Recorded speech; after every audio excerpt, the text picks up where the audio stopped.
Welcome back. Bulletin کا آغاز کرتے چلے سب سے پہلے آپ کو بتائیں کہ ایران کی نئی رجیم کے صدر نے ابھی امریکہ سے جنگ بندی کی درخواست کی ہے اور امریکی صدر ڈونلڈ ٹرمپ نے بڑا دعویٰ کر دیا ہے۔ Social media platform Truth Social پر بیان جاری کرتے ہوئے ٹرمپ نے کہا کہ ایران کی نئی رجیم کے صدر پہلے والوں سے کہیں کم شدت پسند اور زیادہ ذہین ہے۔ ہم جنگ بندی کی درخواست پر غور کریں گے۔ امریکی صدر نے کہا کہ درخواست پر تب غور کریں گے جب آبِ ہرمز کھلی اور مکمل طور پر محفوظ ہو جائے گی، اور اس وقت تک ہم ایران کو مکمل طور پر تباہ یا پتھر کے زمانے میں واپس بھیج دیں گے۔ امریکی صدر ڈونلڈ ٹرمپ نے 2 سے 3 ہفتوں میں ایران جنگ سے نکلنے کا اعلان کر دیا۔ وائٹ ہاؤس میں میڈیا سے گفتگو کرتے ہوئے صدر ٹرمپ کا کہنا تھا کہ ایران میں رجیم چینج پہلے ہی ہو چکی ہے، لیکن رجیم چینج امریکہ کا مقصد نہیں تھا، بلکہ فوجی کارروائی کا اصل مقصد ایران کو جوہری ہتھیار حاصل کرنے سے روکنا تھا، اور یہ ہدف حاصل کر لیا گیا ہے۔ امریکی صدر نے کہا کہ 2 سے 3 ہفتوں میں ایران جنگ سے نکل جائیں گے، ممکنہ طور پر اس سے پہلے ڈیل ہو سکتی ہے۔ ڈونلڈ ٹرمپ نے یہ بھی کہا کہ ایران کے ساتھ مذاکرات ضروری نہیں اور امریکہ اپنی مرضی سے جنگ کا خاتمہ کر سکتا ہے، اور واشنگٹن کے پاس ایسے تمام آپشنز موجود ہیں جن کے ذریعے بغیر کسی معاہدے کے بھی فوجی کارروائی روکی جا سکتی ہے۔ ٹرمپ کا مزید کہنا تھا کہ ایران اگلے 4 سے 5 سال تک جوہری ہتھیار نہیں بنا سکے گا۔ جب وہ جوہری ہتھیار بنانے کے قابل ہوگا تو امریکہ میں پھر میرے جیسا کوئی صدر آئے گا اور نیا صدر پھر ایران کو تباہ کر دے گا، کیونکہ یہ نہیں ہو سکتا کہ ایران کے پاس جوہری ہتھیار ہو۔ ایران امریکہ اور اسرائیل سے جنگ ختم کرنے کے لیے تیار ہے، لیکن اس کے لیے ضمانت ضروری ہے کہ تنازع دوبارہ شروع نہیں ہوگا۔ خلیجی نیوز چینل کے مطابق ایرانی صدر مسعود پزشکیان نے بعد یورپی کونسل کے صدر اینٹونیو کوسٹا سے ٹیلی فون پر گفتگو کرتے ہوئے کہی۔ انہوں نے کہا کہ جنگ کے دوران عوام کا اتحاد قابل تعریف ہے۔ ایران صرف جنگ بندی نہیں بلکہ مکمل اور مستقل حل چاہتا ہے۔ انہوں نے تسلیم کیا کہ سیکیورٹی سے متعلق کچھ بات چیت پاکستان کے ذریعے جاری ہے۔ دوسری جانب پاسداران انقلاب نے خبردار کرتے ہوئے کہا کہ اگر ایران قیادت کو نشانہ بنانے کا سلسلہ جاری رہا تو امریکی ٹیکنالوجی کمپنیوں کے خلاف کارروائی کی جا سکتی ہے۔ ایرانی وزیر خارجہ عباس اراغچی کا کہنا ہے کہ امریکہ سے مذاکرات کرنے پر ایران کو تحفظات ہیں۔ ایران عارضی جنگ بندی کے بجائے پورے خطے میں دشمنی کے خاتمے کو قبول کرے گا۔ الجزیرہ ٹی وی سے گفتگو میں ایرانی وزیر خارجہ عباس اراغچی نے کہا کہ اسٹیو وٹکوف سے براہ راست پیغامات وصول کیے، لیکن اس کا مطلب یہ نہیں کہ مذاکرات ہو رہے ہیں۔ جو کچھ اس وقت ہو رہا ہے وہ مذاکرات نہیں بلکہ پیغامات کا تبادلہ ہے۔ خطے میں موجود دوستوں کے ذریعے پیغامات کا تبادلہ ہوا ہے۔ عباس اراغچی نے یہ بھی کہا کہ ایران میں کسی مخصوص فریق کے ساتھ مذاکرات کی خبریں درست نہیں۔ یہ تمام پیغامات وزارت خارجہ اور سیکیورٹی اداروں کے دائرہ کار میں آتے ہیں۔ ہم نے امریکی 15 تجاویز پر کوئی جواب نہیں دیا۔ ایرانی وزیر خارجہ نے کہا کہ آبِ ہرمز مکمل طور پر کھلا ہے۔ آبِ ہرمز صرف ان کے لیے بند ہے جو ہم سے جنگ کر رہے ہیں۔ یہ جنگ ہم نے نہیں شروع کی، ہم نے صرف اپنا دفاع کیا ہے۔ ایران اپنا دفاع اچھی طرح کرنا جانتا ہے۔ ایران امریکہ جنگ ہماری نہیں، کسی صورت برطانیہ مشرق وسطیٰ کی جنگ میں شامل نہیں ہوگا۔ برطانیہ کے وزیر اعظم سر کیئر سٹارمر نے ایک بار پھر واضح کر دیا۔ لندن میں پریس کانفرنس کرتے ہوئے کہا کہ ایران جنگ کے اثرات ہمارے مستقبل کو متاثر کریں گے، اس لیے ہم برطانیہ کو اس جنگ میں گھسیٹنے کی اجازت نہیں دیں گے۔ ہم آنے والی نسلوں کو محفوظ ملک دینا چاہتے ہیں۔ برطانوی وزیر اعظم نے یہ بھی کہا تھا کہ آبِ ہرمز کھلوانے کے لیے فارن سیکرٹری سیاسی اور سفارتی اقدامات کے لیے کام کریں گے۔ ٹرمپ کی جانب سے نیٹو اتحاد سے علیحدگی پر غور کرنے سے متعلق سوال پر برطانوی وزیر اعظم کا کہنا تھا کہ چاہے کتنا ہی دباؤ کیوں نہ ہو، ہمیں اپنے ملک کے مفاد میں فیصلہ۔ نائب وزیر اعظم اور وزیر خارجہ اسحاق ڈار کے دورے چین میں فریقین نے خلیج اور مشرقی وسطیٰ میں امن اور استحکام کی بحالی کے لیے 5 نکاتی اقدام کا آغاز کر دیا۔ پاک چین وزیر خارجہ ملاقات میں ترقی پذیر ممالک پر کشیدگی کے سنگین سماجی اور معاشی اثرات پر گہری تشویش کا اظہار کیا گیا۔ ترجمان دفتر خارجہ کے مطابق چینی وزیر خارجہ نے پاکستان کے فعال سفارتی کردار اور کوششوں کو سراہا ہے اور بھرپور حمایت بھی کی ہے۔ اسحاق ڈار نے تنازع کے حل اور مکالمے کی بحالی کے لیے پاکستانی کوششوں سے آگاہ کیا۔ پاکستان، سعودی عرب، ترکی اور مصر کے وزراء خارجہ کے اجلاس سے بھی آگاہ کیا۔ فریقین نے 2 طرفہ تعلقات میں بڑھتی پیش رفت پر اطمینان کا اظہار کیا، جبکہ اعلامیے کے مطابق ملاقاتوں میں سی پیک 2 کے تحت ترقی، اسٹریٹجک تعاون، اعلیٰ سطح کے تبادلے اور رابطے بڑھانے پر زور دیا گیا۔ پاک چین وزیر خارجہ نے افغانستان کی صورتحال پر بھی تبادلہ خیال کرتے ہوئے امن، استحکام اور دہشت گردی کے مؤثر سدباب کی اہمیت پر زور دیا۔ یورپی ملک پولینڈ نے اپنا جدید پیٹریوٹ میزائل سسٹم مشرق وسطی بھیجنے سے صاف انکار کر دیا، جس کے بعد خطے کی سیکورٹی صورتحال سے متعلق نئی بحث شروع ہو گئی۔ غیر ملکی میڈیا رپورٹس کے مطابق پولینڈ کی حکومت نے واضح کیا وہ اپنے دفاعی نظام کو کسی دوسرے خطے میں منتقل نہیں کرے گا۔ اس حوالے سے پولینڈ کے وزیر دفاع نے بیان دیتے ہوئے کہا کہ پیٹریوٹ بیٹریاں اور ان سے متعلق اسلحہ اس وقت ملک کے فضائی حدود کے تحفظ اور نیٹو کے مشرقی محاذ کے دفاع کے لیے انتہائی اہم کردار ادا کر رہے ہیں۔ انہوں نے کہا کہ موجودہ حالات میں دفاعی نظاموں کو ملک سے باہر بھیجنا قومی سلامتی کے لیے خطرہ بن سکتا ہے، اس لیے انہیں پولینڈ کے اندر ہی ایران امریکہ جنگ دوسرے ماہ میں داخل ہو گئی۔ پاکستان کے پیٹرولیم مصنوعات کے لیے 3 ممالک سے رابطے جاری۔ سعودی عرب سے خام تیل کے ایک جہاز کا انتظام مکمل ہو گیا۔ کویت سے بھی یقین دہانی حاصل کر لی گئی۔ وزارت پیٹرولیم حکام کا بڑا دعویٰ سامنے آ گیا ہے۔ مارچ میں سعودی عرب کے یامبو بندرگاہ کے ذریعے خام تیل کا ایک جہاز، عمان کی بندرگاہوں سے پیٹرول کے 5 اور ڈیزل کا ایک کارگو لایا گیا۔ پاکستان نے کویت سے بھی پیٹرولیم مصنوعات کی یقین دہانی حاصل کر لی۔ کویت پیٹرولیم کارپوریشن ڈیزل اور جیٹ فیول فراہم کرے گی۔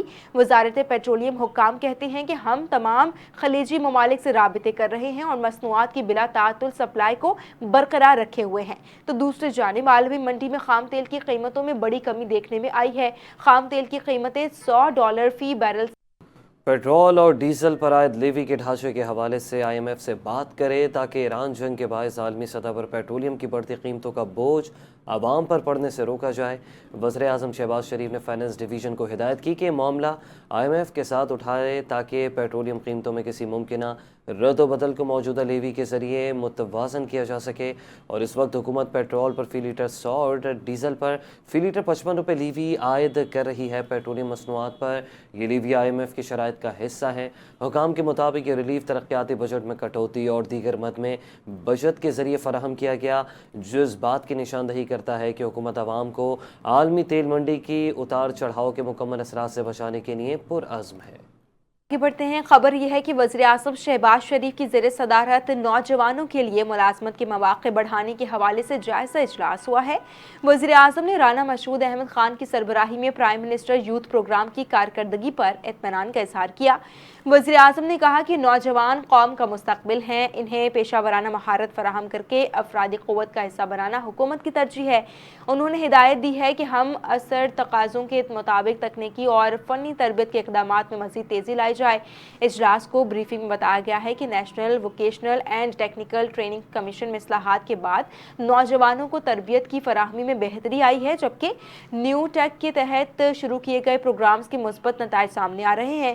اجلاس میں یہ بھی بتایا گیا کہ بیرون ملک IT، صحت، تعمیرات، سیاحت اور لاجسٹکس سمیت مختلف شعبوں میں ملازمت کے وسیع مواقع موجود ہیں، جبکہ تکنیکی تعلیم کے فروغ کے لیے میٹرک تعلیم کے فروغ کے لیے میٹرک ٹیک متعارف کرایا جا چکا ہے اور انٹر ٹیک بھی جلد متعارف کرایا جائے گا۔ وزیر اعظم شہباز شریف سے عالمی ڈیجیٹل آپریٹر کمپنی ویون گروپ کے چیف ایگزیکٹو آفیسر کی ملاقات ہوئی ہے اور یہ ملاقات وفد کے ہمراہ ہوئی۔ وزیر اعظم نے وفد کو خوش آمدید کہا، خیر سگالی کے جذبات کا اظہار کیا۔